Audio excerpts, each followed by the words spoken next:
Selamat datang kembali di NC Prof. Sulit jadi mudah kalau belajarnya benar. Oke, jadi di sini gue akan ngelanjutin dari video sebelumnya.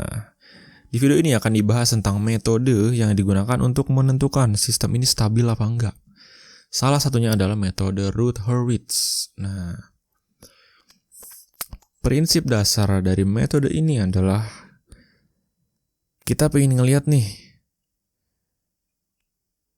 dari persamaan karakteristiknya si AS itu dapat dari fungsi transfer. Ini ada BS, si pembilangnya ini adalah si penyebutnya si AS. Nah, inilah yang kita tinjau untuk digunakan di metode ini. Oke. Dari AS ini kita buatlah si root array-nya. Root array-nya di situ dilihat kolom ke-1-nya itu di kolom pertama itu ada berapa kali perubahan tanda. Jadi perubahan tanda ini menunjukkan berapa jumlah poles yang ada di bagian kanan dari bidang kompleks atau si bilangan realnya positif. Nah, untuk lebih detailnya, ayo kita lanjutkan. Langsung contoh soal. Misal kita udah tahu persamaan karakteristiknya itu adalah S pangkat 4, 8S pangkat 3, 18S kuadrat, 16S plus 5 sama dengan 0. Nah, ini adalah si AS-nya. Kita bikin jadi sama dengan 0. Nah, dari sini baru deh kita buat root array-nya. Nah, pertama kita tulis dulu dari yang S-nya pangkat tertinggi sampai pangkat terendah. Ini kan S pangkat tertinggi 4 ya, berarti S pangkat 4, S pangkat 3, S pangkat 2, S pangkat 1, dan S pangkat 0. Nah, bergantung ininya ya. Jadi kalau misalnya ini ada S pangkat 10 sampai S pangkat 0, oh ya udah berarti mulainya dari S pangkat 10 sampai ke S pangkat 0. Gitu ya. Terus ini kita bikin garis. Nah, kemudian kita isi nih array ini. Caranya begini, kita lihat. Koefisien S pangkat 4 berapa? 1 kan ya, di sini 1, berarti tulis 1. Nah, koefisien berikutnya ini ngurut bacanya ke sana. Koefisien berikutnya 8 itu di bawahnya. Koefisien berikutnya 18 itu naik ke atas ini. 16 bawahnya. Yang berikutnya naik lagi ke atas ini. Udah nggak ada lagi kan? Berarti di sini 0. Nah, inilah batas array kita. Ya. Jadi gitu ngisinya. Dari sini dulu ngisi ke bawah, baru ke atas, ke bawah lagi, ke atas lagi, ke bawah lagi. Gitu ya. Nah, ini adalah bagian dasarnya gitu. Nah, berikutnya ini kan kolom satunya belum penuh nih, masih ada kosong di sininya. Nah, ini kita isi dengan cara nih yang ini ya. Di sini cara nyarinya adalah ada 2 metode sebenarnya. Kita pakai namanya matriks mencari determinan matriks. Jadi caranya adalah untuk ini nih, misalnya ini gua namain B1 deh. Berarti B1 ini sama dengan minus 1 per ininya per 8 ya, dikali determinan dari ini 1, 8, 18, 16. Nah, ayo berapa determinan dari ini? Masih ingat nggak determinan apa?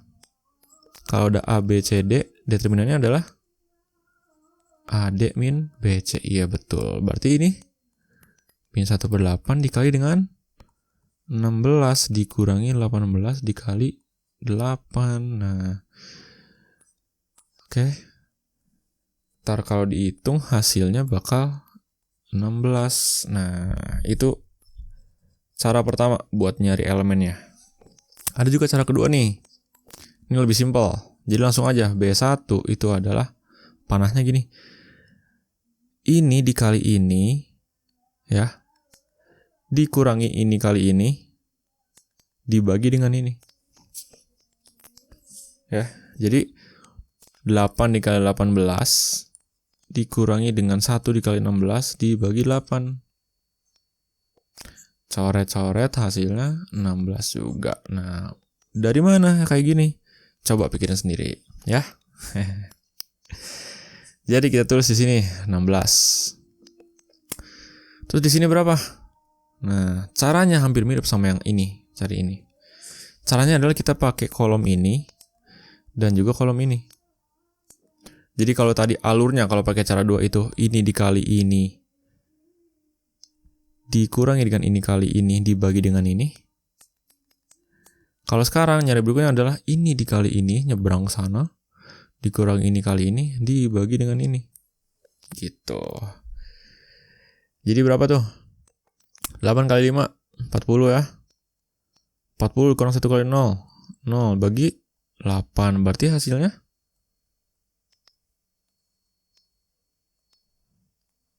5. Nah, terus yang ini gimana nih? Ini berapa? Nah, karena di sini nggak ada lagi, ya udah berarti ini dikaliin ke yang nggak ada. Ini juga dikaliin ke yang nggak ada. Jadi 0. Berarti di sini 0 ya. Nah, berikutnya ke bawahnya itu sama terus metodenya. Kalau nyari yang ini berarti ya kita mainnya ini dan ini. Begini gitu. Untuk nyari yang ini kita mainnya di ini nyebrang sana, ini nyebrang sini dibagi dengan ini. Gitu. Coba kalian hitung sendiri. Nanti kira-kira hasilnya adalah segini nih.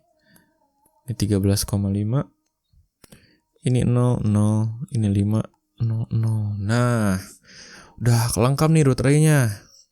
Baru dari situ kita lihat kolom pertama ini kita lihat nih.